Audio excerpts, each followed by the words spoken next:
Chapter 1. Why your brain loves to be lazy. Your brain is a master of efficiency. It always looks for ways to save energy, avoid discomfort, and keep you in a state of safety. This is why, when faced with something that requires effort, your first instinct is to delay, rationalize, or look for an easier alternative. The human brain evolved for survival, not productivity. In ancient times, wasting energy on unnecessary tasks could mean starvation or death. The brain learned to conserve energy by pushing you toward rest whenever possible. But in today's world, this instinct is no longer useful. Instead of helping you survive, it keeps you stuck, frustrated, and unfulfilled. Think about a time when you planned to do something important. Maybe it was working on a project, exercising, or learning a new skill. At the moment of action, your brain likely came up with 100 reasons to delay. You're too tired right now. It would be better to start tomorrow. You need to do more research before beginning. These thoughts feel real, but they're nothing more than excuses your brain generates to protect you from discomfort. The problem is, this automatic response creates a cycle. The more you give in to avoidance, the stronger the habit becomes. Your brain learns that putting things off is an effective way to avoid discomfort, so it keeps doing it. Before you know it, procrastination becomes second nature. The task that once seemed easy now feels overwhelming. The more time that passes, the heavier it becomes. Suddenly, what could have been done in an hour now seems impossible to even start. Every time you avoid action, you teach your brain that hesitation is the right response. But hesitation is nothing more than a mental habit. It's not a personality trait or a lack of ability. It's simply a pattern that has been repeated so many times that it feels natural. And just like any habit, it can be broken. The key is understanding that motivation doesn't come first, action does. Most people believe they need to feel ready before they can start. They wait for the perfect moment, the right energy, or the ideal circumstances, but this moment never arrives. Waiting for motivation is like waiting for a bus that never comes. You don't need motivation to start. You need to start to create motivation. Action creates momentum. The hardest part of any task is the beginning. Once you take the first step, your brain shifts gears. What once felt impossible suddenly feels manageable. This is why the smallest movement in the right direction can change everything. Your mind works like a snowball rolling down a hill. At first, it's small and slow, but with each movement, it picks up speed. The longer it rolls, the harder it is to stop. When you take action, even in the smallest way, you activate this momentum. Your brain shifts from resistance to engagement. The task no longer feels overwhelming. It feels doable. One of the most effective ways to break hesitation is to act before your brain has time to resist. The moment you feel yourself hesitating, count down from 5 and move. Stand up, open the document, start typing, put on your shoes. This simple act interrupts your brain's excuse-making process. It forces you into motion before your mind can talk you out of it. Starting small is another way to bypass resistance. If a task feels too big, break it down into something so easy that you can't say no. If you want to exercise, commit to just 2 minutes of movement. If you need to write a report, start with 1 sentence. If you need to clean, pick up just 1 item. More often than not, once you begin, you'll keep going. The hardest part is always the first step. Your environment plays a major role in your behavior. If distractions are within reach, your brain will choose them. If your phone is next to you, you will check it. If the TV is on, you will watch it. If junk food is on the counter, you will eat it. Your brain follows the path of least resistance. Change your environment, and you change your default actions. Make the things you want to do easy to start, and the things you want to avoid hard to access. Procrastination thrives on delay. The longer you wait, the harder it becomes. The more you think, the more excuses you create. The best way to silence doubt is to move before it takes hold. Once action begins, fear fades, resistance weakens, and your brain adapts to the new reality. Your brain might love being lazy, but it also loves progress. It thrives on accomplishment. The satisfaction of finishing something fuels confidence and momentum. Each completed task strengthens the habit of action. Over time, action becomes your new default. You no longer have to force yourself to start. It happens naturally. Discipline is not about forcing yourself to suffer. It's about training your brain to enjoy effort. When you see action as rewarding rather than painful, everything changes. The mind can be tricked into craving challenge instead of avoiding it. The more you associate effort with growth, the easier it becomes to push forward. Excuses lose their power when you refuse to listen. Thoughts of hesitation will still appear, but you don't have to engage with them. Recognize them for what they are: automatic responses, not truths. The more you override them, the weaker they become. With time, hesitation fades, and action takes its place. Laziness is not a fixed trait. It's a habit formed by repetition. It can be unlearned the same way it was learned. Your brain is not working against you. It's following the patterns you've taught it. Change the patterns, and you change your life. Chapter 2. The 5-second trick to beat hesitation. Hesitation is the silent killer of progress. It creeps in the moment you think about doing something important. You tell yourself you'll start in a few minutes, then an hour passes, then a whole day. Before you know it, the task sits untouched, weighing on your mind like an invisible burden. It's not that you don't want to do it. You do. You know it's important. You know it needs to get done, but something holds you back. That something is your own brain. It convinces you that waiting is the better option, that you'll be more prepared later, that now just isn't the right time. The truth is, your brain isn't trying to sabotage you. It's doing exactly what it was designed to do: keep you safe. The mind is wired to avoid uncertainty, discomfort, and anything that requires effort. It craves the familiar and resists change. This is why starting is always the hardest part. The moment you think about doing something difficult, your brain scans for danger. It detects the slightest hint of discomfort and immediately signals hesitation. That hesitation is the small gap between thought and action, and in that tiny space, everything is decided. If you act before your brain has a chance to resist, you move forward. But if you hesitate, even for a few seconds, your mind starts looking for ways to pull you back into comfort. This is why most people never take the first step. They overthink, they wait for motivation, they delay until later, and later turns into never. The good news is, hesitation can be beaten. You don't need more time, more motivation, or the perfect conditions. You need a simple trick to bypass your brain's resistance. The trick is to act before hesitation has a chance to take hold. The moment you feel yourself pausing, you count down from 5 and move. 5, 4, 3, 2, 1, go. This breaks the cycle of overthinking and forces action before your brain can come up with an excuse. It works because it interrupts your automatic response to delay. Instead of falling into the habit of waiting, you create a new habit of immediate action. The more you do this, the more natural it becomes. Starting is never about feeling ready. It's about making the decision to move before your mind stops you. The longer you wait, the harder it gets. Action isn't something you think about, it's something you do. When you hesitate, you give your brain time to talk you out of it. The solution is to eliminate that time completely. The countdown method works because it shifts your focus from thinking to doing. It gives your brain a simple command that overrides doubt and fear. The moment you hit one, you move. You don't question it, you don't negotiate, you don't wait for the perfect moment. You just go. Once you start using this trick, you'll notice something interesting.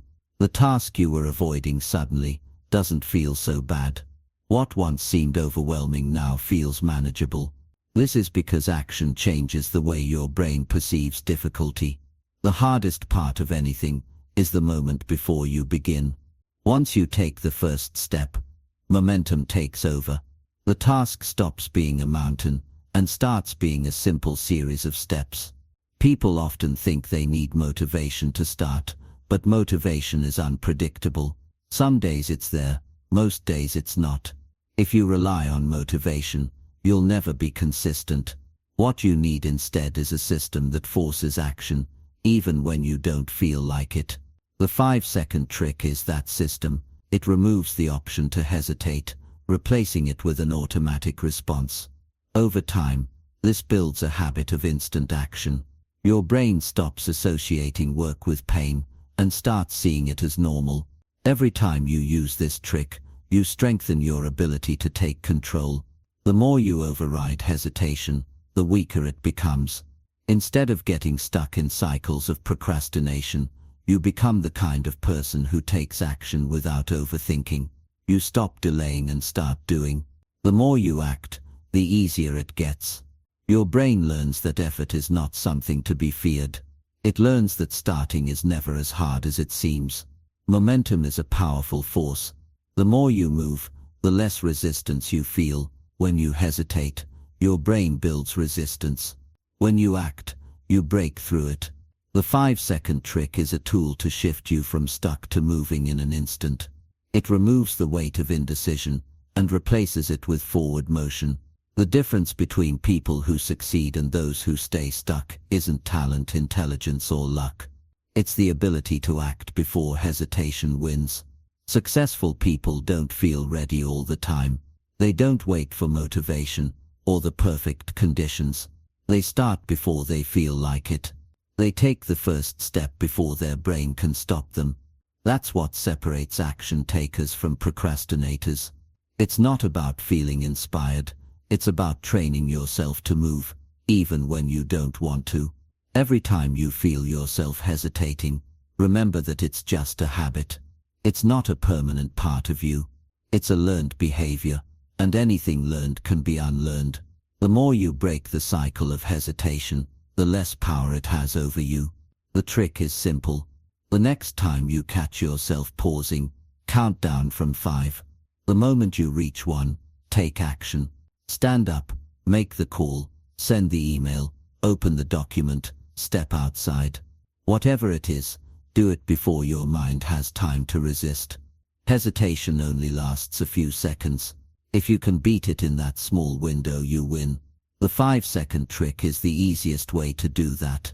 It's fast, it's simple, and it works. It removes the need for motivation and replaces it with instant action. No more waiting, no more excuses, no more overthinking. Just 5, 4, 3, 2, 1, go. Chapter 3. How to start when you don't feel like it. There are moments when the thought of starting feels impossible. The task is right in front of you, yet you sit there staring at it, waiting for something to change. You tell yourself that you'll begin in a few minutes, but those minutes turn into hours, sometimes even days. The weight of inaction builds, making the task feel heavier than it actually is. The longer you wait, the worse it gets. It's not that you're incapable or unwilling, it's that your brain has convinced you that starting is too difficult. The mind has a way of exaggerating effort. It turns a simple action into a massive obstacle. What should be a 5-minute task feels like climbing a mountain. This is why starting is always the hardest part. Once you begin, everything gets easier. The resistance you felt before suddenly disappears. The work that seemed overwhelming no longer feels that way. You realize that the hardest thing wasn't the task itself, but the act of beginning. There is a simple way to break through this mental barrier. Instead of waiting to feel ready, you shrink the task down to its easiest form. If you don't feel like writing a report, tell yourself you'll just write 1 sentence. If you can't get yourself to exercise, commit to doing just 1 push-up. If you're avoiding cleaning, pick up just 1 item. When you remove the pressure of doing everything at once, the resistance fades. The mind no longer sees the task as overwhelming, so the excuse to delay disappears. Once you start, a strange thing happens. That 1 sentence turns into a paragraph. That single push-up leads to a short workout, and picking up one item often leads to cleaning the whole space. The trick is that action creates momentum. The moment you move, your brain shifts from hesitation to engagement. What once felt difficult now feels natural. You don't stop after one sentence because your mind is already in motion. You don't stop after one push-up because your body is already moving. The biggest mistake people make is believing they need to feel motivated first. They wait for the right mood, the perfect energy, or some external push to get started. But motivation is unreliable. It comes and goes. If you depend on it, you'll never be consistent. The truth is, action itself creates motivation. Once you start, even in the smallest way, the feeling of resistance fades. Your brain recognizes that the effort isn't as bad as it imagined. The more you act, the more motivated you become. If you want to break free from procrastination, you must stop negotiating with yourself. The moment you decide to do something, you act immediately. No mental debates, no thinking about how hard it will be, no giving yourself extra time. The more you think, the more excuses you'll create. The mind is clever. It will always find reasons to delay. If you don't give it time to do that, you take control. There will always be days when you don't feel like doing anything. Waiting for the perfect mood is a trap. The key is to focus on showing up, even when you don't feel like it. Even if you don't do your best work, even if it's not perfect, even if you only put in a small effort, it still counts. What matters is that you start. Progress is built on consistency, not perfection. Your brain naturally resists discomfort. It will always push you toward what is easy, familiar, and safe. But the moment you push back, the resistance weakens. Every time you start, despite not feeling like it, you train your mind to respond differently. Over time, taking action becomes automatic. You stop seeing tasks as obstacles and start viewing them as simple steps. The less you hesitate, the more natural it becomes to get things done. It's easy to get stuck in a cycle of overthinking. The more you analyze, the harder it becomes to move. Action is the only way to break this cycle. Instead of planning endlessly, instead of worrying about the perfect approach, you take the first step. No matter how small, no matter how imperfect, movement is the only thing that matters. Thinking about progress does nothing. Only action moves you forward. Your environment also plays a role in how easily you start. If distractions are nearby, your brain will always choose them. If your phone is next to you, you will check it. If the TV is on, you will watch it. If junk food is in sight, you will eat it. Your brain follows the path of least resistance. If you want to make starting easier, design your space in a way that removes distractions and makes the right choice effortless. Place your workout clothes where you can see them, keep your workspace clean, and make the first step as easy as possible. The less effort required to start, the more likely you are to take action. Every day you face small decisions that determine whether you move forward or stay stuck. Do you hit snooze or get out of bed? Do you start the task or delay it? Do you make an excuse or take action? These moments may seem insignificant, but they shape your habits, your mindset, and ultimately your life. Success isn't built on huge bursts of motivation. It's built on small, consistent actions that over time lead to big results. The hardest part of anything is the beginning. Once you start, the resistance fades. The work stops feeling like a burden and starts feeling like progress. The secret is not to wait until you feel like it. The secret is to start in the smallest way possible. Shrink the task, remove hesitation, eliminate distractions, and act before your brain has time to resist. The more you do this, the more natural it becomes. Before you know it, action is no longer something you force yourself to do. It's simply who you are. Chapter 4. How to trick yourself into loving hard work. Hard work has a reputation for being something people dread. It's often seen as exhausting, frustrating, and something to be avoided whenever possible. Most people don't struggle because they lack goals or ambition. They struggle because they don't enjoy the process of getting there. If something feels like a punishment, you'll resist it. If it feels like something forced upon you, you'll find ways to escape. The key to long-term success isn't just about discipline or willpower. It's about changing the way your brain sees effort. Instead of viewing hard work as suffering, you have to trick yourself into loving it. The human brain is wired for pleasure. It naturally gravitates toward things that feel good and away from things that feel difficult. This is why entertainment, social media, and comfort are so appealing. They provide instant satisfaction with almost no effort. Hard work, on the other hand, often comes with delayed rewards. You don't immediately see results, and your brain doesn't get an instant hit of satisfaction. But if you can find a way to connect effort with pleasure, you'll remove the resistance. One of the easiest ways to shift this mindset is by making the process more enjoyable. People who love what they do aren't forcing themselves to work. They've simply found a way to make it rewarding. The work itself may be challenging, but they've attached meaning, purpose, or excitement to it. If you approach your tasks with dread, every moment will feel like a struggle. If you find ways to make the experience engaging, the difficulty fades into the background. Your brain releases dopamine when it anticipates pleasure. This is why people get addicted to social media, junk food, or video games. There's an expectation of immediate reward. But dopamine isn't just about mindless entertainment. It can be used as a tool for motivation. If you start associating progress with pleasure, your brain will begin craving effort. Instead of working against you, it will push you forward. Small wins create this effect. Every time you make progress, celebrate it. Acknowledge even the smallest achievements. When your brain starts to connect effort with a sense of reward, hard work stops feeling like something to avoid. Another way to rewire your perception of effort is by shifting your identity. If you see yourself as someone who dislikes hard work, you'll avoid it. If you define yourself as someone who thrives in difficult situations, you'll embrace it. The way you talk to yourself matters.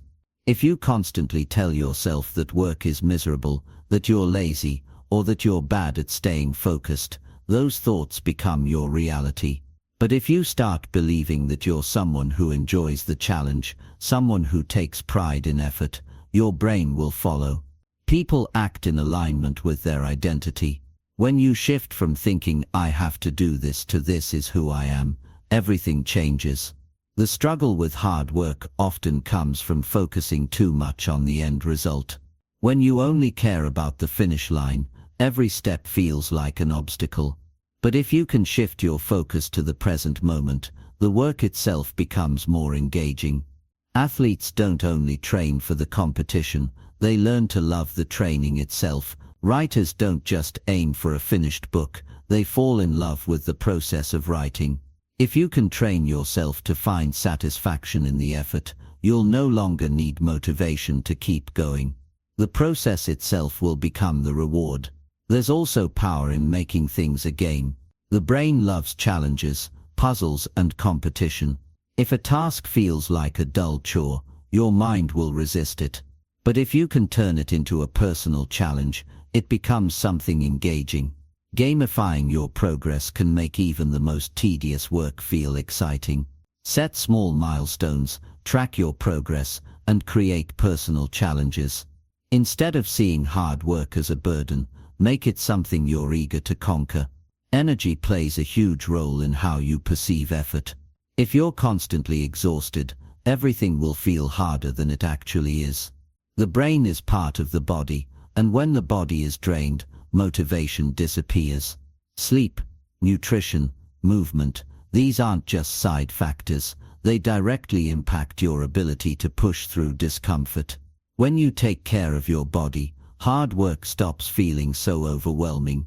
Your environment also shapes how you feel about effort. If you're surrounded by distractions, negativity, or a space that drains your energy, work will always feel like a struggle. If you create an environment that inspires focus and creativity, effort becomes easier. The people around you matter as well. If you spend time with those who complain about work, you'll start seeing it as a burden too. But if you surround yourself with people who embrace challenges, that mindset will rub off on you. The key to long-term success isn't about forcing yourself to work harder through sheer willpower. It's about making hard work feel rewarding. If you can find a way to enjoy the process, you won't need tricks to stay motivated. You'll naturally want to keep going. Progress itself becomes addictive. The more you associate effort with a sense of satisfaction, the easier it becomes to show up every day. At the end of the day, hard work is unavoidable. The question isn't whether you'll face challenges, it's how you'll approach them. If you see effort as suffering, every step will feel like a battle. But if you can train your brain to enjoy the challenge, you'll develop a mindset that makes success inevitable. It's not about forcing yourself to work, it's about changing the way you see the work itself. When you do that, discipline stops feeling like a chore and starts feeling like freedom. Chapter 5. The Identity Shift, Becoming an Action Taker. Who you believe you are determines what you do. Every action, habit, and decision you make is shaped by the identity you hold. People who see themselves as procrastinators will always find ways to delay.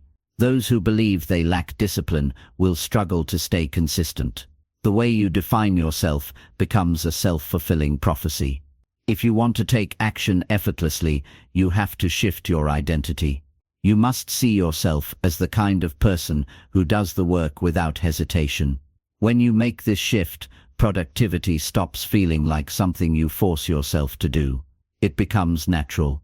Most people try to change by focusing on actions alone. They set goals, create schedules, and try to force new habits.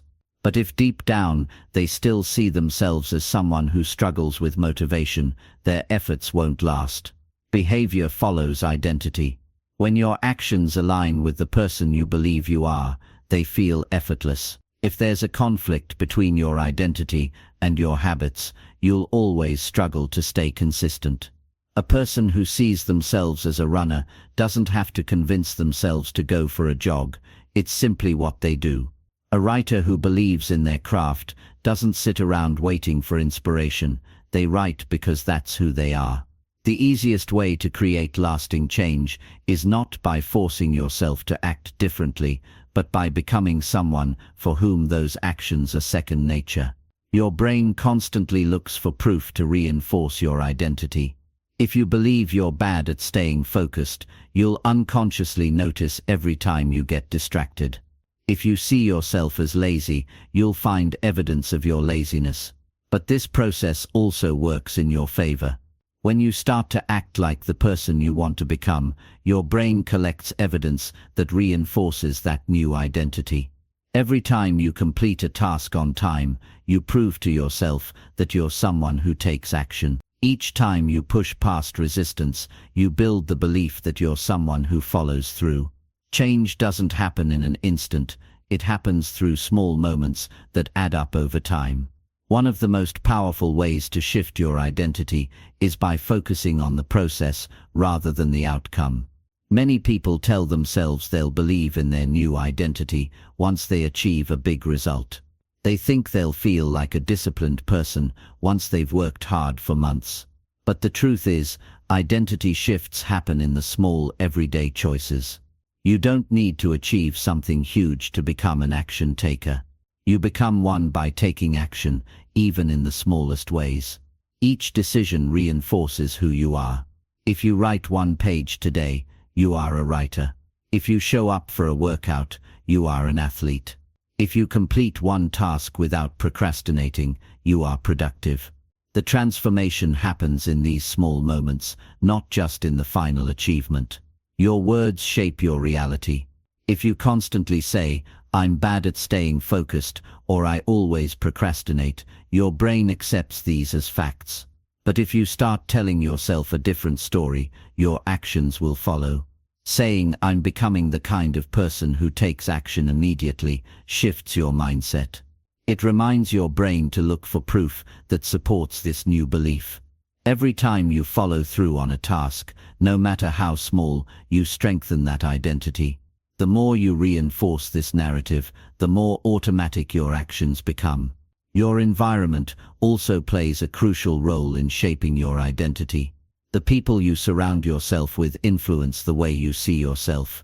If you spend time with those who complain about work and avoid responsibility, you'll absorb that mindset. But if you surround yourself with people who take action and hold themselves accountable, that behavior will start to feel normal.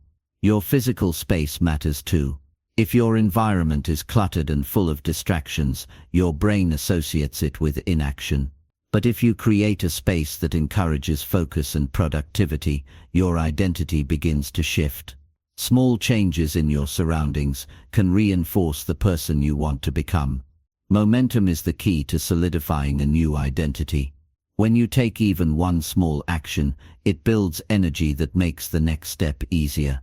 Many people believe they need motivation to get started, but motivation actually comes from movement. Once you begin, your brain naturally wants to continue. This is why the first step is always the hardest, but once you take it, everything flows more easily. Every time you act in alignment with your new identity, you make it stronger. Over time, the habits you once had to force become automatic. People who always get things done aren't necessarily more disciplined or more talented. They've simply built an identity around being the type of person who follows through. They don't waste time debating whether to start. They don't negotiate with themselves about whether they feel like it. They act because that's who they are. This is the real difference between those who succeed and those who struggle. It's not just about effort, it's about the way they see themselves. The shift happens the moment you stop identifying with your old patterns. The moment you stop saying, "I'm a procrastinator," and start saying, "I'm someone who takes action," everything begins to change. The more you prove this new identity to yourself through small actions, the more natural it becomes. Eventually, you don't have to think about it, it just happens. The resistance fades, and what once felt difficult becomes a normal part of who you are. The secret to lasting change isn't about trying harder. It's about seeing yourself differently. When you become the kind of person who does the work without hesitation, productivity stops being a struggle. It becomes automatic, effortless, and inevitable. Chapter 6. How to keep going every day. You wake up with the best intentions. Maybe you've got a list of things to do, a plan in place, and the hope that today will be the day you make real progress. But somewhere between the morning and the afternoon, your enthusiasm starts to fade. You get distracted by something small, checking your phone, scrolling through emails, or just zoning out. Before you know it, hours have passed, and your to-do list still looks exactly the same. It feels like something's missing. You know you should keep going, but the motivation just isn't there. The truth is, staying consistent isn't always about motivation. Motivation is fleeting. It's an emotion, and emotions can shift from moment to moment. 1 minute, you feel fired up. The next, you're questioning whether the effort is worth it. So what do you do when motivation is absent, but you still want to get things done? The answer lies in making consistency a habit, not an option. Consistency isn't about pushing yourself to work harder every single day. It's about creating a structure where action becomes the default. There's a powerful shift that happens when you stop relying on motivation to get things done. You don't wait until you feel inspired to act. You take action, whether or not you feel like it.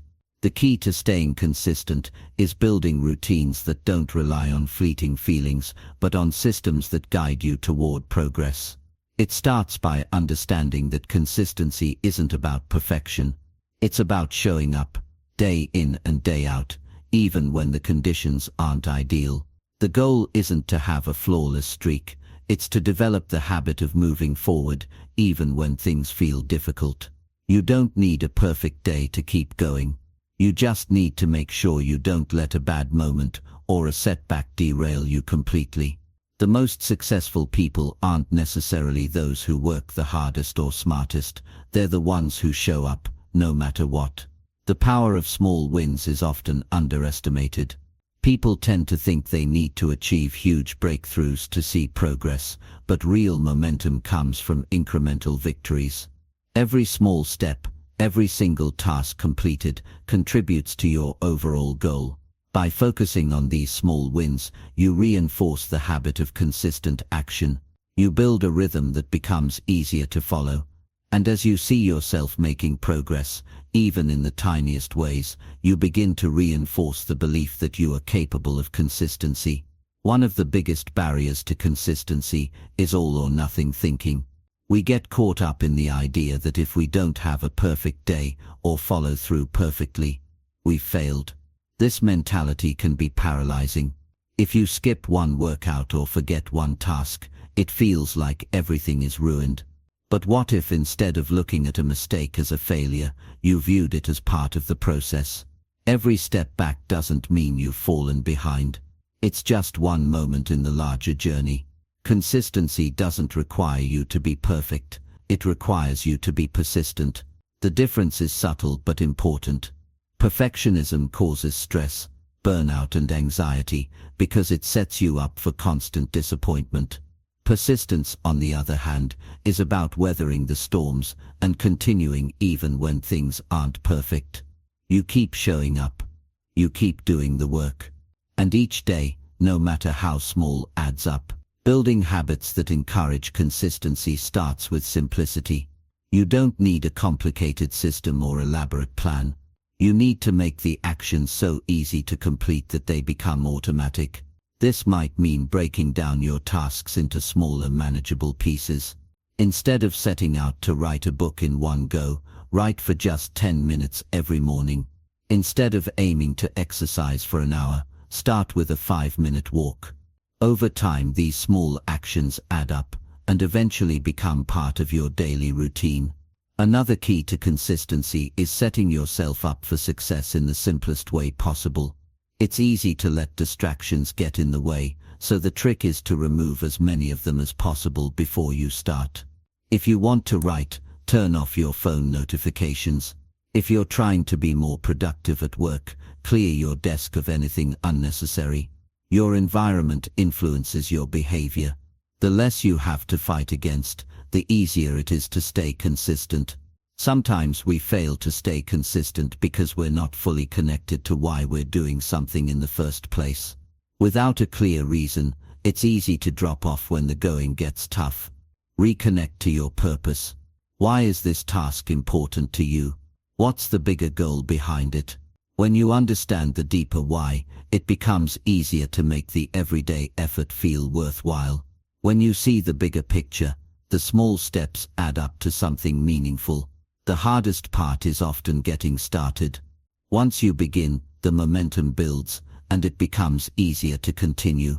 The idea of tackling a huge project can feel overwhelming, but breaking it down into smaller tasks makes it more manageable. Even if you only do a little each day, it adds up. Progress is progress, no matter how slow. Every action, no matter how small, is a step forward. Consistency thrives on routine. When you create a structure for your day, it becomes easier to fall into a rhythm of action. This isn't about creating a rigid schedule or becoming obsessed with following a timeline. It's about creating a rhythm that works for you, so your actions flow naturally. This could mean working on your most important task first thing in the morning, setting aside a block of time for deep work, or even having a designated place to work that helps you stay focused. The power of consistency comes from the fact that it compounds over time. It's not about making huge leaps all at once. It's about showing up every day, doing the work, and improving a little bit at a time. The compound effect of daily effort is what leads to big results. It's easy to overlook the small, but when they add up over weeks, months, or even years, the difference is staggering. You can't see it immediately, but with each step, you're getting closer to your goal. Staying consistent isn't always easy. There will be days when motivation is low, when distractions are high, or when life gets in the way. But the key is remembering that consistency isn't about having a perfect day. It's about showing up every day, even when things are difficult. It's about making small daily efforts that add up over time. Keep going, no matter what. Even when you feel like you've fallen off track. Remember, consistency isn't about perfection. It's about persistence, and persistence always wins in the end. Chapter 7. The Power of Deadlines. Why time limits force action. Time seems to move in mysterious ways. Some days it feels like there's never enough of it, and other days it slips by unnoticed. But when you look back, you realize that time doesn't just pass. It's something we must work with intentionally if we want to make the most of it. This is where deadlines come in. They might seem like just a way to manage time, but there's so much more. Deadlines are a tool that can push you to act, cut through distractions, and force you to focus. They transform vague intentions into concrete actions. We've all experienced the power of a deadline, whether it's a work project, a personal goal, or a task we've put off for too long. You can procrastinate for weeks, but the moment a deadline looms, something inside you shifts. That pressure forces you to take action. What's happening here isn't some magical burst of motivation. It's the sense of urgency, the recognition that time is finite, and there are consequences to not acting. This pressure is what makes deadlines so powerful. They force you to make decisions, prioritize what's important, and move forward, even if it's uncomfortable. The reason deadlines work so well is because they put a boundary on time. Without that boundary, it's easy to procrastinate. You can always tell yourself you'll do something tomorrow, or next week, or after the weekend. But when there's a firm deadline, it cuts through that illusion of endless time. It turns your task into something that can't be ignored any longer. That pressure you feel, though uncomfortable, is actually what propels you into action. It creates a sense of necessity. But what happens when there is no deadline? What if you're working on something without a clear end point? It's easy to fall into the trap of doing nothing at all. Without the urgency of a deadline, it's tempting to put things off, telling yourself you'll get around to it later. But later never seems to come. This is where you have to create your own deadlines, even when no one else is holding you accountable. You might not have a boss breathing down your neck, but you can still set deadlines for yourself that create a sense of urgency. Creating your own deadlines doesn't mean adding more pressure or stress. It's about setting realistic, meaningful timeframes for yourself. When you give yourself a deadline, even a self-imposed one, you're making a commitment. And when you make that commitment, you raise your standards. You're saying, this matters enough that I'm going to get it done within a set time frame. This simple shift in mindset can drastically improve your ability to get things done. The key to making deadlines work for you is understanding how to break down big projects into smaller, manageable tasks. A large project without a deadline can feel overwhelming. You look at the big picture, and it feels like there's no way to finish. But when you break it down into smaller, time-bound chunks, it becomes far less intimidating.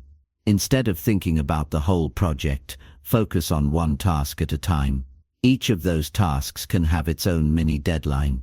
This gives you both direction and motivation. It's much easier to stay focused when you know exactly what needs to be done, and by when. Another trick is to treat your deadlines as if they're set in stone. Even if no one else is holding you accountable, pretend that there's someone waiting on you, that there's a team or client expecting results. You'll find that you take the deadline more seriously when you attach that external sense of responsibility. The pressure of knowing that someone else is relying on you, even if it's just an imaginary person, creates the kind of urgency that gets you moving. One of the most powerful ways to leverage deadlines is to use them as an opportunity for growth. Deadlines aren't just about finishing tasks, they're about challenging yourself to perform at your best. A deadline forces you to make decisions, prioritize what matters, and eliminate distractions. It teaches you how to work under pressure and still produce results. And while that may feel uncomfortable at times, It's in those moments of discomfort that growth happens. The sense of urgency that deadlines create also taps into another powerful force: your natural ability to focus. When there's a clear end point, your brain knows exactly where to direct its energy. It's not wandering, unsure of where to begin. It has a target, and that target fuels concentration. The more specific and time-sensitive your deadlines are, the more focused you become. You're not multitasking or spreading yourself thin. You're working on one thing at a time, knowing that it needs to be done by a certain point. This level of focus is hard to achieve without deadlines, but when you create them, you give yourself the structure needed to achieve it. Deadlines also help you overcome perfectionism. When you're working toward an open-ended goal, it's easy to get stuck in a loop of overthinking, refining, and second-guessing yourself. You want everything to be perfect before you submit or share your work. But perfectionism can paralyze you. Deadlines force you to move forward. They encourage you to finish, even if the task isn't perfect, because the deadline is non-negotiable. You learn to let go of the idea that everything needs to be flawless, and instead focus on making progress. One of the most important lessons about deadlines is that they don't just work when you're racing toward the finish line. They also help you manage your time and energy over the long term. By breaking larger goals into smaller time-bound steps, you're pacing yourself. You're not waiting until the last minute to get everything done. Instead, you're setting up a series of smaller deadlines that allow you to work steadily without the stress of cramming everything into one final push. It's a more sustainable way of achieving your goals, and it's a technique that can be applied to any project, no matter how big or small. Even when deadlines seem impossible or overwhelming, there's a way to work with them. If you're faced with a daunting deadline, break it down even further. Ask yourself, what's the smallest thing I can do right now that moves me closer to this deadline? Maybe it's a 5-minute task. Maybe it's an email to get the ball rolling. Whatever it is, taking that first small step makes the deadline feel less intimidating. Each small action adds momentum, and before you know it, you've made significant progress toward your goal. The beauty of deadlines lies in their simplicity. They give you direction, they force you to take action, and they teach you how to prioritize. But they're not just about getting things done, they're about making the process more effective, less stressful, and more rewarding. The next time you find yourself struggling to stay on track, remember that the simple act of setting a deadline is often all it takes to break the cycle of procrastination and move toward meaningful results. Chapter 8. The No Plan B Trick. When you commit to a goal, there's often a part of you that wants to keep your options open. You think to yourself, if this doesn't work out, I'll just try something else. It feels safe to keep a plan B in the back pocket, just in case plan A doesn't go as expected. But the truth is, holding onto that safety net might be the very thing preventing you from achieving success in the first place. It's easy to believe that having a fallback option is the smart thing to do, but in reality, it weakens your resolve and your commitment to the task at hand. When you leave yourself an escape route, you're subconsciously telling your brain that failure is an option. You're hedging your bets, not fully committing to the process. That backup plan is like an invisible safety net that cushions the blow when things get tough. And while it might sound reassuring, it's also what keeps you from pushing yourself beyond your limits. The more you entertain the idea of a plan B, the less likely you are to give plan A everything you've got. The people who succeed in life are the ones who have burned their bridges to the escape route. They don't have a fallback option because they understand that commitment is the key to success.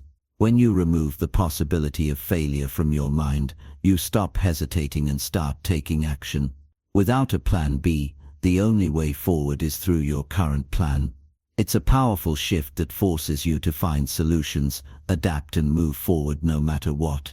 It's not about being reckless or abandoning all logic, it's about being fully immersed in the process. When you're truly committed to a goal, you stop thinking about what happens if it doesn't work. Instead, you focus entirely on the present moment, the task at hand, and the steps that need to be taken right now to make it happen. You become more resourceful, more determined, and more creative when you no longer have the option to walk away. A big part of this commitment comes from trusting yourself and your abilities. If you have a plan B, you're essentially saying, I don't trust myself enough to make plan A work, so I'll keep a backup. But when you let go of that safety net, you begin to develop real trust in your ability to handle whatever comes your way. It's this trust that drives you forward. The idea of eliminating plan B also applies to how you approach your daily habits.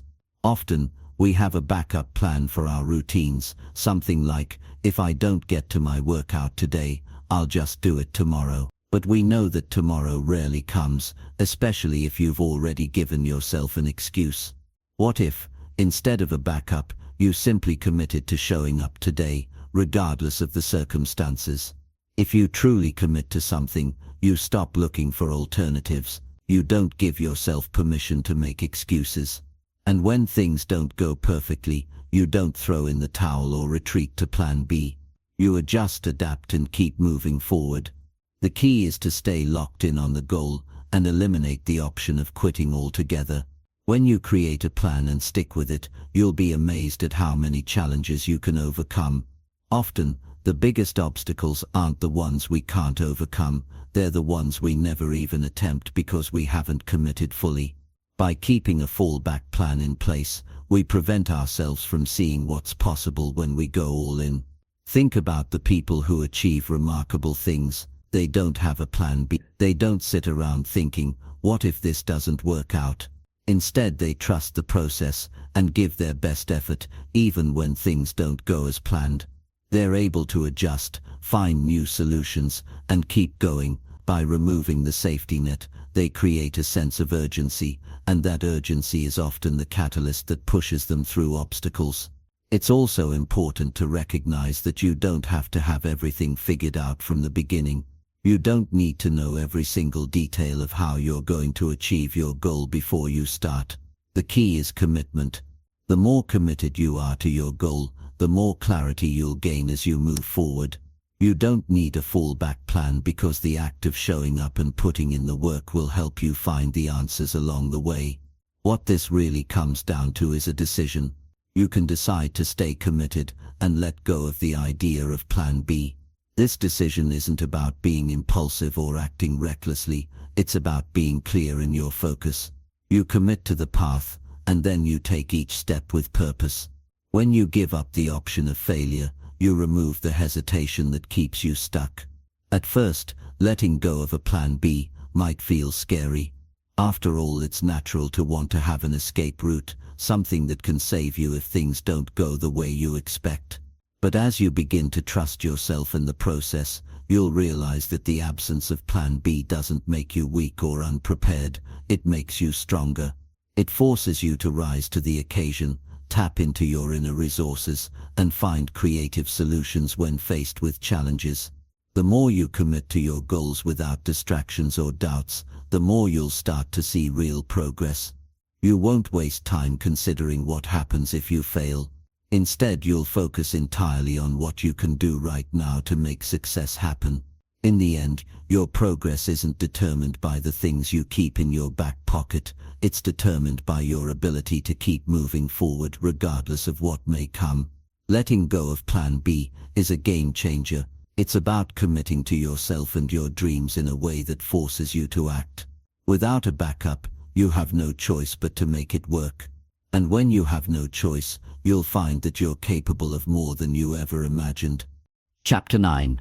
How to remove distractions in 30 seconds. The world is full of distractions, and in many ways, they're designed to pull us away from our tasks. Whether it's your phone buzzing with notifications or the endless stream of online content begging for your attention, distractions are everywhere. The more you allow these distractions to interrupt your day, the harder it becomes to get anything done. It's almost like they're competing for your focus, and unfortunately, they're winning far too often. In order to make real progress in any area of your life, you have to learn to manage these distractions effectively. It's not enough to simply say, I'll try harder next time, or I'll push through the temptation.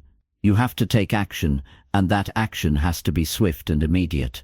The key is to remove distractions quickly, as soon as they arise, and do so in a way that doesn't disrupt your flow.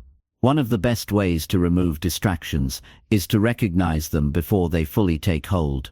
Often the first sign that you're being distracted is a momentary loss of focus, an urge to check your phone, or a sudden thought that takes you off track. When that moment happens, you can't afford to let it slip by. The longer you wait to act, the more likely it is that you'll get sucked into that distraction for longer than you'd like. So how do you do it? How do you remove distractions without feeling like you're constantly fighting yourself? The key is to act quickly. The moment you feel yourself being pulled away from what you're working on, make an immediate decision to stop the distraction in its tracks. It can be as simple as turning off your phone's notifications, closing unnecessary browser tabs, or even physically removing yourself from the situation if you're in a place where distractions are unavoidable. But it's not just about the physical distractions. Your mind is another source of distractions, and it can be just as powerful as the outside world. Sometimes, your own thoughts and worries will try to pull you away from your task, convincing you that something else is more important. But if you can train yourself to notice these thoughts and recognize them for what they are, distractions, you can prevent them from taking over. It's about being mindful of where your attention is going and making the conscious decision to bring it back to what matters. An important part of this process is realizing that distractions are inevitable. No matter how hard you try, you can't completely eliminate them from your life, but you can control how you respond to them. The more quickly you acknowledge a distraction and remove it, the less time it will take away from your work. This is where the 30-second rule comes into play. Whenever a distraction arises, you have exactly 30 seconds to act. If you let that moment pass, you're more likely to get caught up in the distraction and lose focus for a longer period of time. By acting quickly, whether that means turning off your phone, closing a distracting app, or simply refocusing your mind, you're able to keep your momentum going and stay on track. It's not always easy to get rid of distractions, especially when they feel so pressing. We're conditioned to respond to notifications and messages right away, and it can be difficult to break that habit. But remember that every time you let a distraction take hold, you're giving away your power. You're allowing something outside of you to control your time, energy, and focus. And the longer you allow this to happen, the more difficult it becomes to break free. To be successful, you have to treat your time like the precious resource it is. Every second that you spend on something that doesn't move you closer to your goal is a second you'll never get back. And when you start to value your time more than you value the distractions, you'll naturally find it easier to avoid them. But that doesn't mean it will always be simple. It will take effort and intentionality on your part. One of the best ways to remove distractions is to set up an environment that supports your focus. This means getting rid of anything that might pull your attention away from what you're working on. If you're working from home, it could mean creating a designated workspace that's free from clutter or distractions. If you're in a public place, it might mean putting on noise-canceling headphones or sitting in a quiet corner where you're less likely to be interrupted. In addition to your physical environment, think about how you can set up your digital environment for success. Turn off notifications on your phone, put it in another room, or use apps that block distracting websites while you're working. The fewer external distractions you allow into your life, the easier it will be to stay focused on the task at hand. Another trick to removing distractions is to break your work into smaller, more manageable chunks. When you're faced with a large task, it's easy to become overwhelmed, and that can lead to a loss of focus. But if you break the task down into smaller, more achievable steps, you'll feel more in control, and you'll be less likely to get distracted. Focus on one thing at a time, and make sure you're giving it your full attention. You can also use timed intervals to boost your focus. The Pomodoro technique, for example, involves working in short bursts of focused effort, typically 25 minutes, followed by a short break. During the 25 minutes, you commit to working without any distractions, and when the timer goes off, you take a break. This system helps you avoid burnout and ensures that your attention stays sharp during your work sessions. The key takeaway here is that you don't have to let distractions control your day. By taking proactive steps to minimize them and responding quickly when they arise, you can reclaim your focus and stay on track. Distractions will always be part of life, but you have the power to decide how much impact they'll have on your progress. By training yourself to act quickly and remove distractions in 30 seconds or less, you'll be able to get more done and stay on course toward your goals. And with time and practice, you'll find that focusing becomes easier and more natural, allowing you to accomplish more than you ever thought possible. Chapter 10. The One-Touch Rule. Stop wasting time on small tasks. You've probably heard it before, don't sweat the small stuff. It's one of those sayings that's often repeated, but rarely taken to heart. The thing is, the small stuff can actually be a huge problem when it comes to managing your time and focus. We all have a million tiny tasks that seem trivial on the surface. Answer an email, file a document, make a quick phone call, but the reality is, these small tasks have a sneaky way of draining our attention and energy. They may seem insignificant, but together, they pile up and consume more time than you'd think. If you've ever found yourself jumping from one tiny task to another, checking your email, answering texts, doing quick household chores, you know what I mean. It feels like you're doing something productive, but in reality, you're just spinning your wheels, never really moving forward. This constant switching between tasks can also leave you feeling mentally exhausted, even though you haven't accomplished anything substantial. One of the best ways to tackle this problem is by implementing the one-touch rule. It's simple, but incredibly effective. The idea is that once you touch a task, you either complete it or set it aside for later.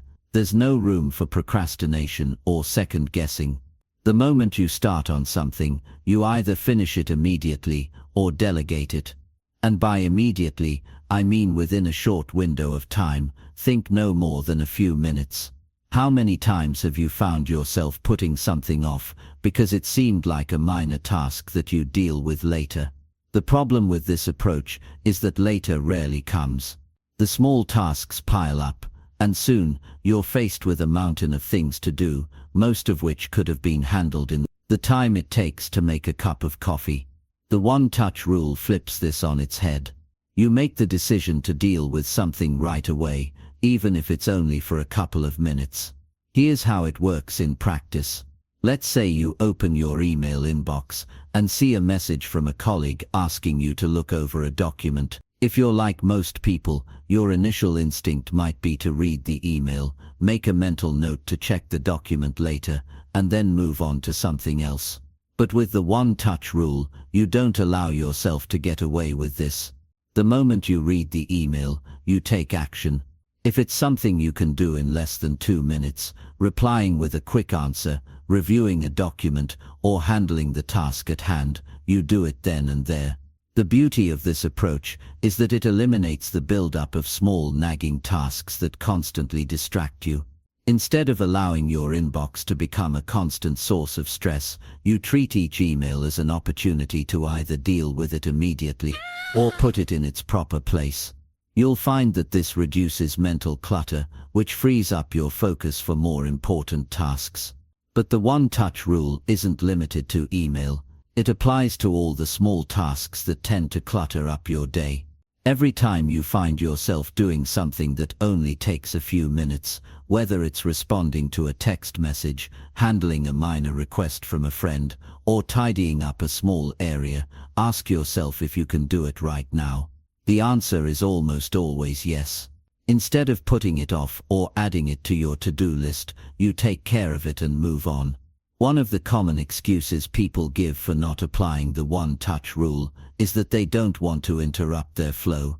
They're working on something important and don't want to be distracted by these small tasks. While it's true that deep work requires uninterrupted focus, the key is knowing when to take care of these smaller tasks without letting them derail your productivity. You can still manage small tasks efficiently without breaking your concentration. The one-touch rule is about building the discipline to handle things immediately without allowing them to build up and distract you later. By doing this, you prevent a minor task from becoming a major distraction that derails your focus later in the day. Let's say you're in the middle of a big project, deeply focused on the task at hand. You get a text or a quick notification on your phone. Now, if you follow the one-touch rule, you know that you have two choices: either deal with it quickly or ignore it until your work session is over. If you decide to deal with it, you don't let yourself fall into the trap of checking your phone endlessly or letting the distraction derail you. You respond, move on, and get back to your original task without any lingering interruptions. Another key aspect of the one-touch rule is recognizing when something doesn't need your attention at all. We tend to have a knee-jerk reaction to every little thing that crosses our path, whether it's an email, a message, or a small chore. We feel like we need to handle everything right away, but the truth is, not everything is urgent. Sometimes the best thing you can do is ignore a task until it becomes truly important. The one-touch rule helps you identify these moments where letting go of something until later is the best course of action.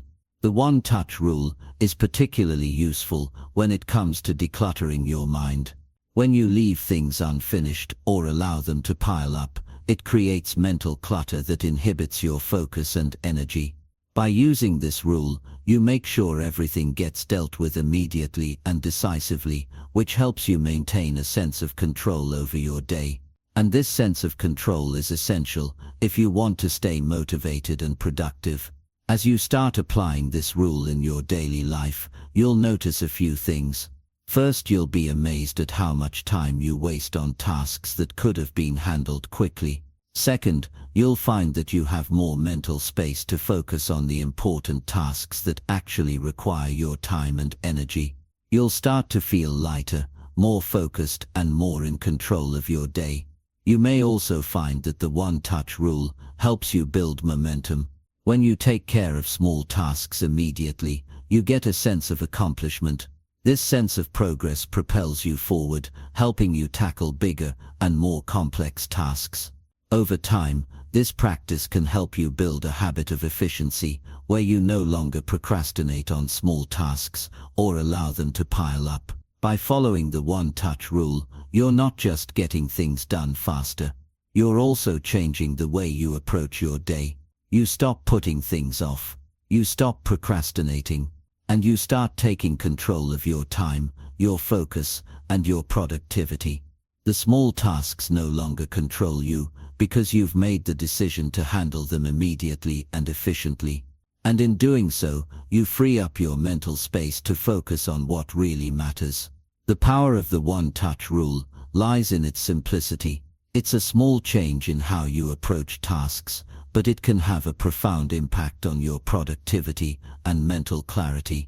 By training yourself to deal with tasks immediately, you'll be able to handle your day with more ease and confidence, leaving behind the stress and clutter of unfinished tasks. Chapter 11. The Willpower Myth. Why you don't need more discipline. We live in a world that constantly demands more of our time and energy. The more you try to push yourself, the more you're told that it's about willpower. The myth goes something like this: if you had more discipline, you'd be able to conquer your procrastination and get everything done.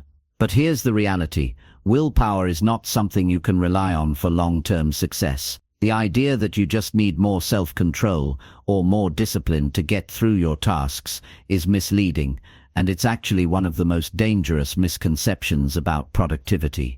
We've all experienced those moments where we muster all our willpower to tackle something we've been putting off.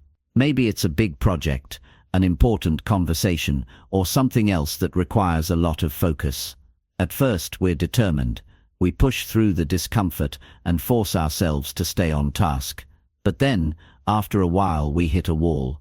We get tired, we get distracted. Our motivation wanes, and what happens next? We procrastinate again. So, we double down, thinking that we just need more discipline and self-control, but this only leads to burnout and frustration. What's really going on here? The truth is that willpower is a limited resource. You can only rely on it for so long before it runs out. It's like trying to drive a car without refueling. You may be able to go a little while, but eventually you'll hit empty. That's why the key to overcoming procrastination isn't about trying to force yourself through it with sheer willpower. It's about creating systems and habits that work for you, ones that don't require you to depend on self-discipline all the time. Think about it. How often have you found yourself putting something off, even though you know it's important? It's because motivation is not something you can summon on demand. It's not something you can just turn on by sheer force of will.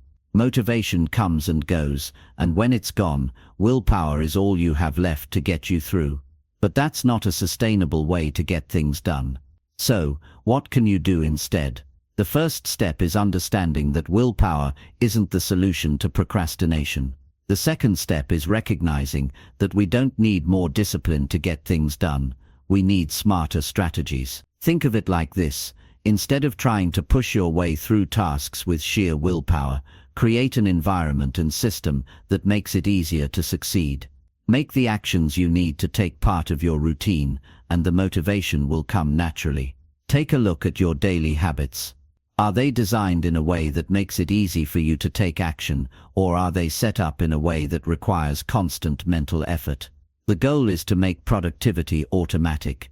You don't want to have to constantly decide whether or not you'll work on something.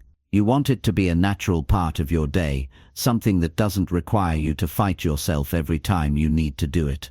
The more you rely on willpower, the more exhausted you'll become. But when you build systems and habits that support you, you'll find that action becomes almost effortless. You can start small by breaking down bigger tasks into smaller, more manageable pieces. If you look at a massive project and think, "I have no idea where to start," that's where procrastination kicks in. It feels overwhelming, and so you put it off. But if you break it down into smaller steps, suddenly it becomes much more manageable. You no longer need to rely on willpower to make progress. You've made it so easy to get started that there's no room for procrastination to sneak in. Another way to reduce your reliance on willpower is by developing routines. When your actions are habitual, they don't require any decision-making. Think about the things you do automatically, without having to think twice: brushing your teeth, making your bed, eating lunch.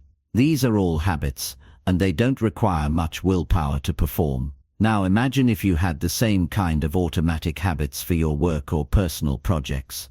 Instead of waiting for motivation to strike, you simply follow your routine, knowing that you're moving closer to your goals. Creating a routine also helps you avoid decision fatigue. When you're constantly having to make decisions about when to work, what to focus on, or how to approach a task, it drains your mental energy. But if you schedule your work in advance and make certain tasks part of your daily or weekly routine, you eliminate the need for decisions.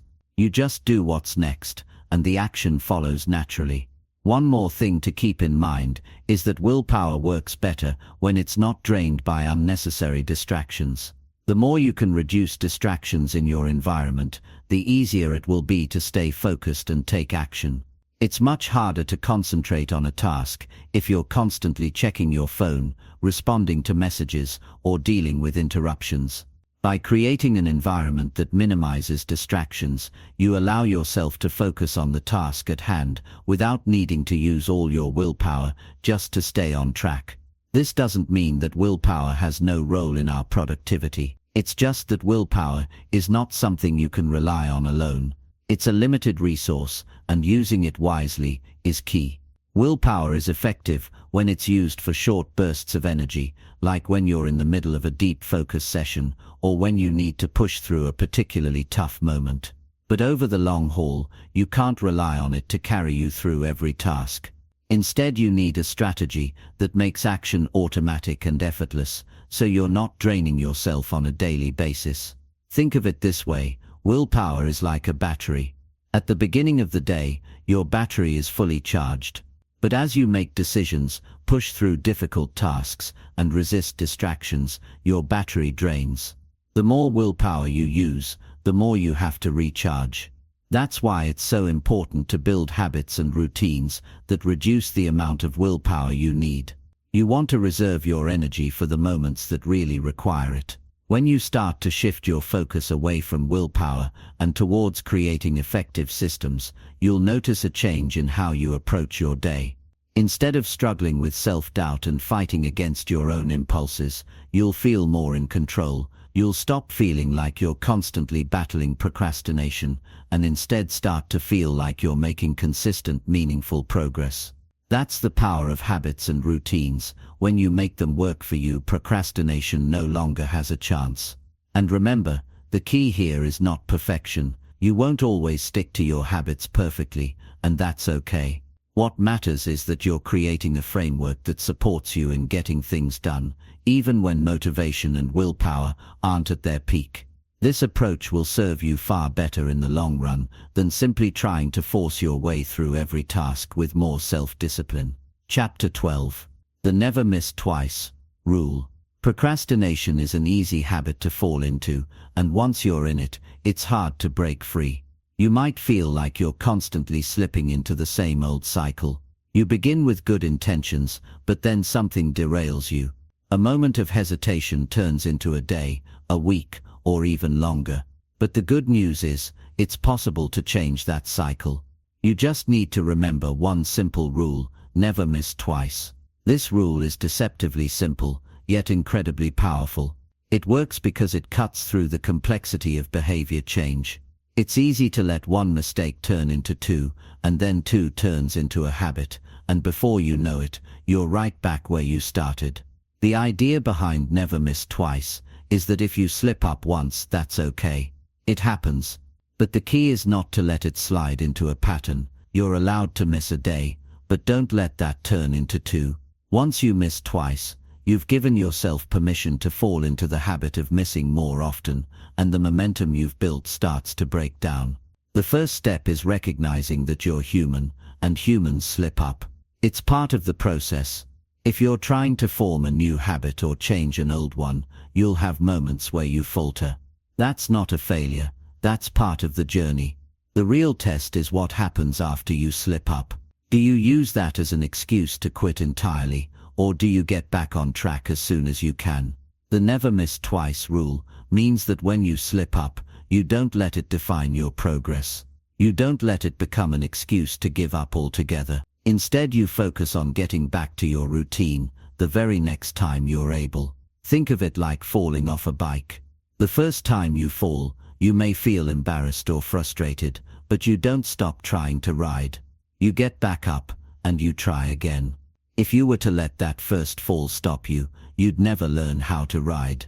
Life is much the same. Missing a day, or failing once doesn't define you, but how you respond does. When you get back up quickly, you maintain your momentum, and you keep moving forward.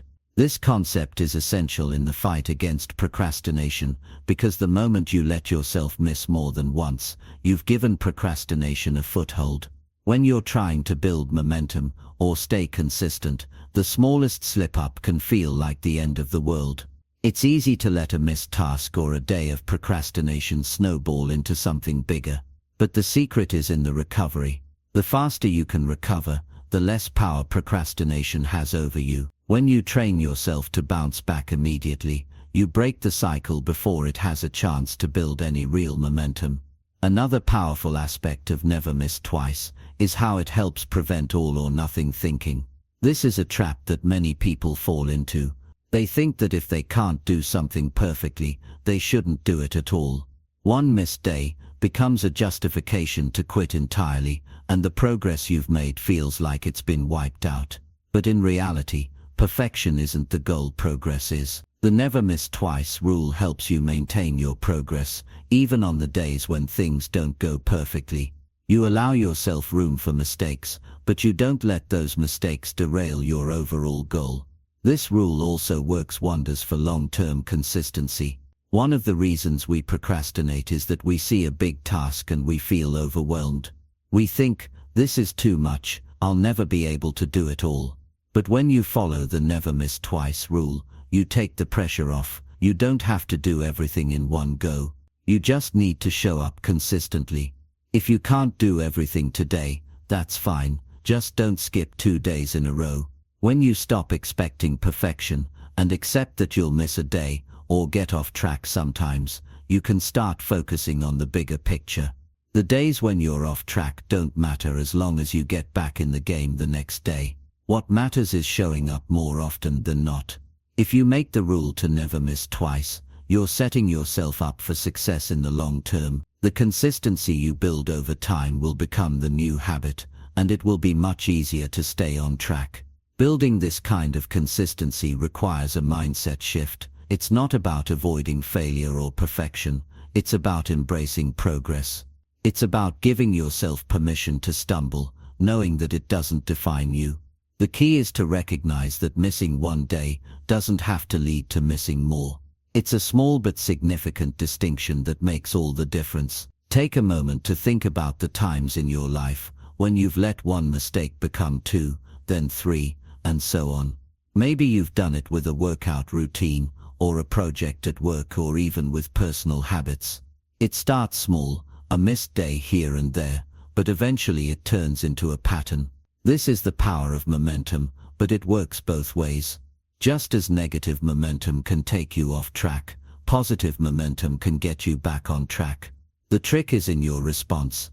When you miss, get right back to it. The faster you do that, the more your brain starts to associate consistency with ease, and the less procrastination will hold power over you. You can think of your mind like a train. Once it's moving, it's hard to stop. It takes effort to get it started, but once you build up momentum, it keeps moving with less energy. The same thing happens with good habits. The more you show up, the easier it becomes to show up again. And if you let one slip up derail you, it's like stopping that train completely. The more you allow yourself to stop, the harder it is to start again. The rule is simple: never miss twice. When you do, you keep the momentum alive. This approach works in every area of your life, whether it's work, personal goals, relationships, or health. The key is consistency, and the never miss twice rule is your safeguard. Every time you show up, you're reinforcing your commitment to the task, your discipline, and your ability to push through challenges. The more often you show up, the less room procrastination has to take hold. And when you do slip up, you'll be ready to get back on track quickly. Keeping your momentum strong.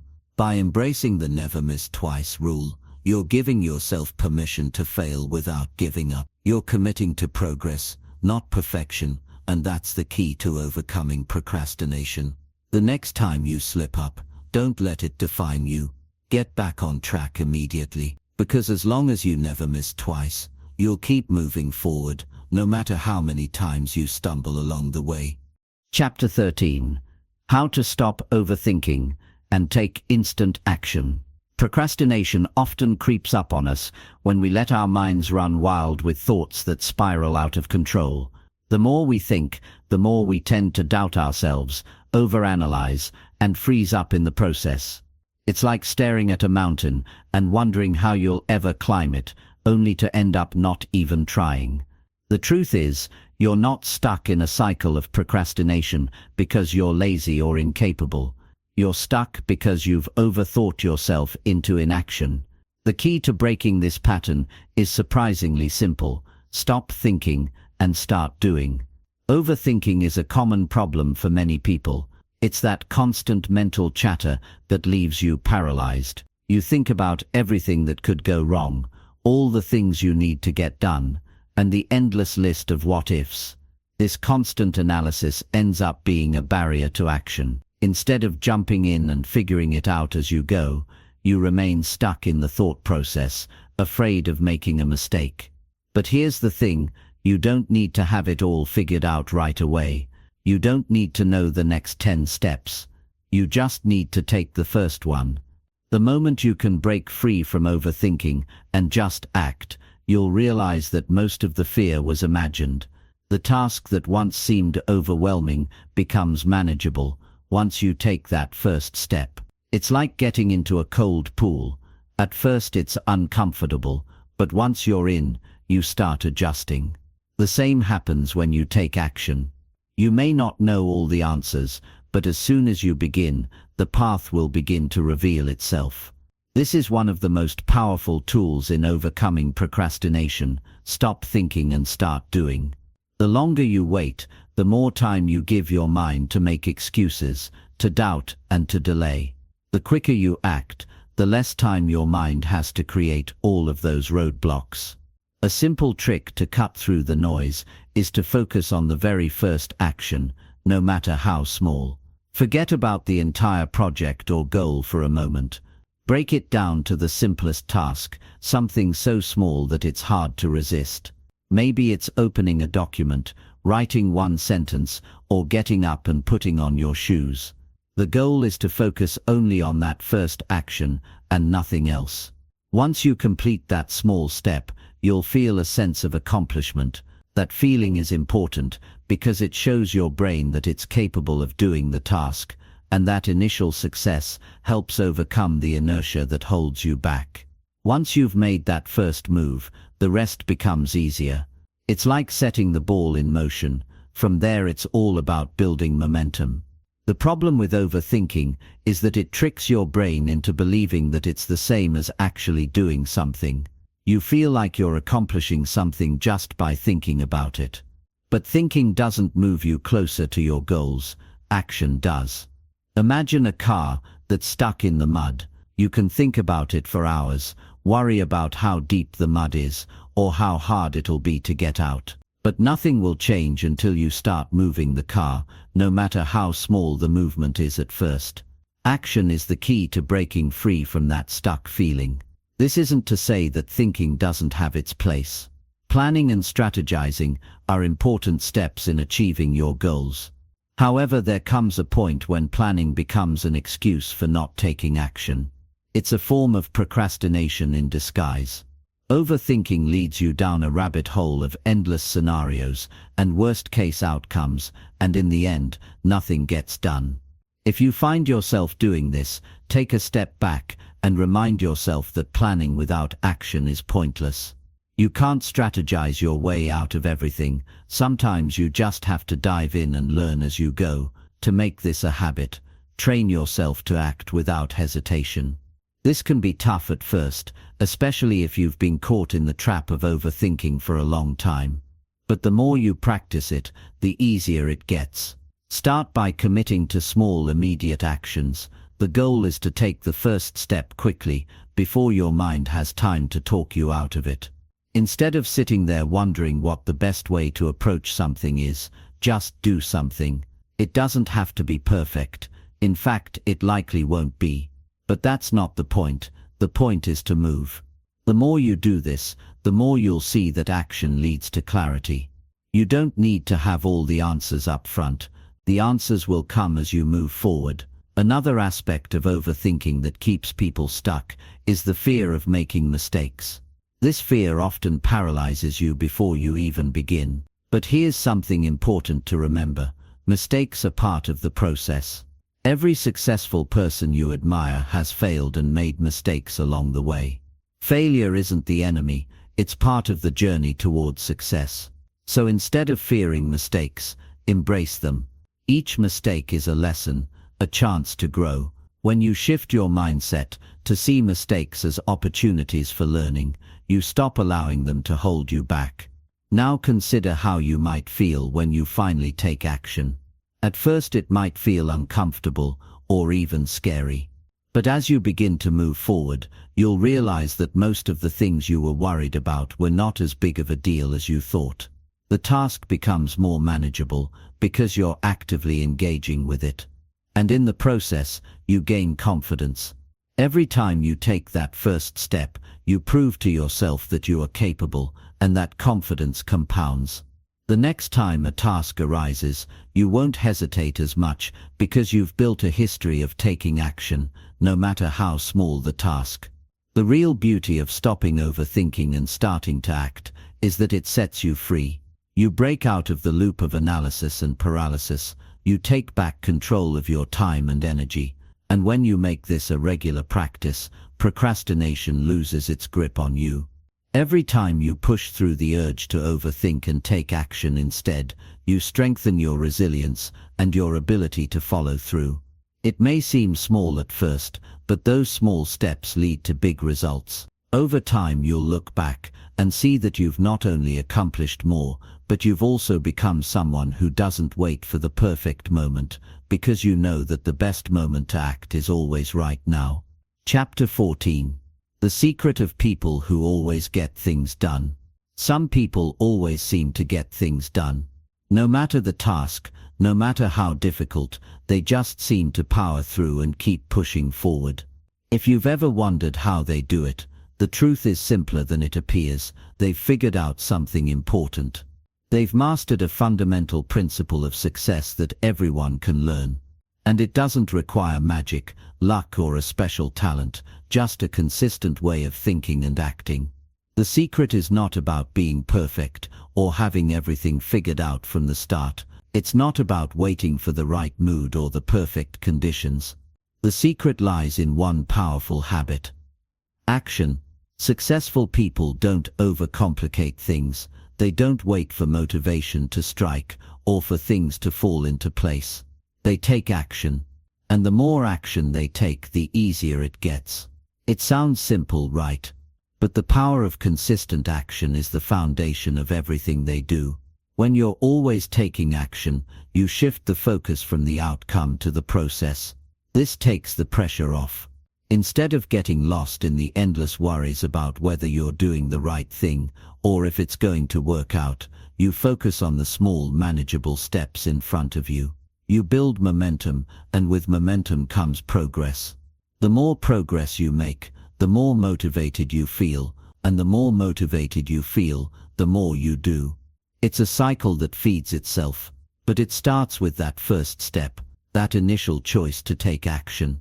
Successful people have learned to embrace the small tasks, the ones that don't feel glamorous or exciting. They understand that consistency is the real secret weapon. They don't wait for big opportunities to come knocking at their door. They create their own opportunities by consistently showing up, no matter how small the task or how little progress they seem to be making. Over time, those small steps add up. The compound effect of consistent action transforms them from people with great ideas to people who get things done. It's easy to get caught up in the idea that success comes from a burst of brilliance, a sudden wave of inspiration, or some rare moment of genius. But in reality, success comes from showing up every day, doing the work, and making incremental improvements. It's not about waiting for everything to be perfect or hoping for motivation to appear. It's about putting in the effort, even when you don't feel like it. Even when the task seems boring or insignificant, it's about doing the work because you know that consistency pays off. The key to making this work for you is shifting your mindset. Stop seeing action as something that's reserved for only the most exciting or urgent tasks. Instead, see it as a way of life. Successful people don't view tasks through the lens of motivation. They don't wait for the perfect moment to act. They act now. They focus on the process, not the outcome. They understand that action, no matter how small, is what propels them forward. When you start taking consistent action, something magical happens. You start building confidence. Every small action you take reinforces the belief that you can get things done. And that confidence becomes a driving force. The more confident you become, the more you push yourself to take action. It's a self-reinforcing cycle. You take action, you see results, and those results give you the confidence to take even more action. It's not about waiting for external motivation to push you forward. It's about creating your own momentum. Another important aspect of consistent action is resilience. Success is rarely a straight line. There will be setbacks, mistakes, and obstacles along the way. But the key is not to let these obstacles stop you. Successful people know that failure isn't the end of the road, it's part of the process. When you take action regularly, you learn to bounce back faster. You don't get stuck in your mistakes, you learn from them and move on. The more you fail and get back up, the stronger you become. It's the act of consistently getting back in the game that leads to success, not the avoidance of failure. This principle can be applied to any area of life, whether it's work, health, relationships, or personal development. Consistent action is the thread that ties all successful people together. It doesn't matter if they're building a business, writing a book, or training for a marathon. The secret is the same: they show up every day, even when they don't feel like it. They do the work regardless of how they're feeling. Over time, those actions compound and the results speak for themselves. If you want to start making progress toward your goals, the first step is to stop waiting. Stop waiting for the perfect moment, the right feeling, or the ideal circumstances. Start taking action right now, with what you have. Even if you feel uncertain or uncomfortable, do it anyway. Take that first step. Take a small action and then another. The more you do this, the easier it becomes. You'll start to see that the results don't always come from big dramatic actions. Often it's the small consistent steps that lead to the biggest changes. The power of consistent action is that it builds a solid foundation. Over time, you'll look back and realize that the success you've achieved didn't come from one lucky break or one big moment of inspiration. It came from all the small actions you took, day after day. The more you show up and do the work, the more you prove to yourself that you're capable.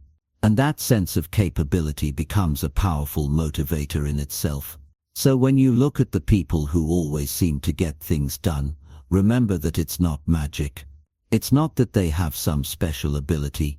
It's that they've learned the power of consistent action. And you can learn it too. You don't need to wait for motivation. You don't need to wait for the perfect circumstances. You just need to take action. Do something, no matter how small, and then do it again. Over time, you'll see that action is the key to breaking through procrastination and creating real lasting change in your life. Chapter 15. The 5-minute end-of-day review. You can spend an entire day being busy and still feel like you got nothing meaningful done. The hours pass, tasks pile up, and by the time the day ends, exhaustion sets in. Yet there's this nagging feeling that nothing truly moved forward. This happens because, without reflection, without looking back at what was actually accomplished, the mind remains scattered. The key to real progress isn't just in doing, it's in understanding what was done, what worked, and what needs to be improved. The process of reviewing your day isn't just a productivity hack, it's a mindset shift that helps you take control of your time instead of letting it control you. Most people underestimate how powerful a simple 5-minute habit can be. The tendency is to either ignore the past entirely or dwell on mistakes without extracting anything useful from them. But reflection isn't about judgment, it's about clarity. It's about recognizing patterns, seeing where time was wasted, acknowledging where energy was well spent, and making sure the next day is better than the last. The difference between those who stay stuck and those who grow isn't in how hard they work, it's in how well they learn from their own experience. When you start reviewing your days consistently, you begin to notice small things that you might have otherwise ignored. The distractions that stole your focus. The moments where you hesitated when you should have acted. The unnecessary overthinking that delayed decisions. Noticing these patterns gives you power, because once you see them, you can change them. When the day ends, the mind is often either restless or exhausted. Some people feel guilty about what they didn't do, while others are too drained to even think. But the mind needs closure. It needs a signal that the day is complete, that everything has been processed, and that tomorrow can start fresh. Without this, stress builds up. Unfinished tasks carry over like extra weight. Loose ends create mental clutter, making it harder to focus when the next day begins. The simple act of reviewing the day and setting a clear plan for the next prevents this. It's like organizing your thoughts, the way you'd organize a messy desk. Things stop feeling overwhelming because everything has a place. One of the most effective ways to make reflection a habit is to ask yourself a few simple but powerful questions. What did I accomplish today? What could I have done better? What are my top priorities for tomorrow? These aren't questions to overthink, they are questions to answer instinctively, based on what naturally comes to mind. If you start doing this daily, patterns emerge, you start seeing what consistently holds you back. You start recognizing what actions lead to the most progress. It's like having a personal coach in your own head, guiding you towards smarter decisions without needing anyone else's input. The beauty of this habit is that it doesn't require much effort. It's not about writing long journal entries or analyzing every small detail. 5 minutes is enough. 5 minutes to pause, reflect, and reset. In those 5 minutes, you give yourself the opportunity to process everything without carrying unnecessary stress into the next day. You give yourself a mental checkpoint, a way to separate one day from the next, so that every morning begins with a clear direction, instead of scattered thoughts. Many people think that productivity is about squeezing more tasks into their day, but real productivity is about doing the right things consistently. If you don't reflect, you don't know if you're moving in the right direction. You might be busy, but busyness without progress is just another form of procrastination. When you take the time to look at what's working and what's not, you gain control over your results. You stop relying on random bursts of motivation and start creating a system that ensures success, even on days when you don't feel like putting in the effort. People who consistently grow are those who pay attention to their own progress. They don't just work blindly, they take note of what's effective and what isn't. They adjust their approach based on real experience, not just theory. And they don't see mistakes as failures, they see them as lessons. When you review your day, you train your brain to think this way. Instead of getting frustrated about what didn't go well, you start asking, what can I learn from this? And that shift in mindset makes all the difference. A common mistake people make is believing that small habits like this won't make a difference. But that's the same thinking that keeps people stuck in cycles of procrastination. Change doesn't happen overnight. It happens through small, consistent actions that compound over time. 5 minutes of reflection might seem insignificant, but done daily, it reshapes the way you think and act. It creates awareness, and awareness is what leads to change. When you become more aware of how you spend your time, how you react to challenges, and what truly moves you forward, you naturally start making better choices. One of the biggest benefits of this habit is the sense of closure it brings. Instead of carrying unfinished thoughts and worries into the night, you end the day with a sense of completion. The brain works best when it knows what to focus on. When you reflect on what was done and set a clear intention for the next day, your subconscious keeps working in the background. You wake up with clarity instead of confusion. You start the day already knowing what matters, instead of wasting the first few hours figuring it out. Building this habit doesn't require discipline, it just requires consistency. It's easy to skip, easy to tell yourself it's not necessary. But the people who master their time, who stay focused, and who achieve their goals, are the ones who hold themselves accountable. They make reflection part of their routine, not as an extra task, but as a necessary step toward improvement. The real transformation happens when this stops feeling like something you should do, and starts feeling like something you can't go without. That's the reason successful people are so intentional with their time. They don't just live reactively, going through each day without thinking. They take control of their time by reflecting, adjusting, and improving. They recognize that growth isn't just about what you do, it's about what you learn from what you do.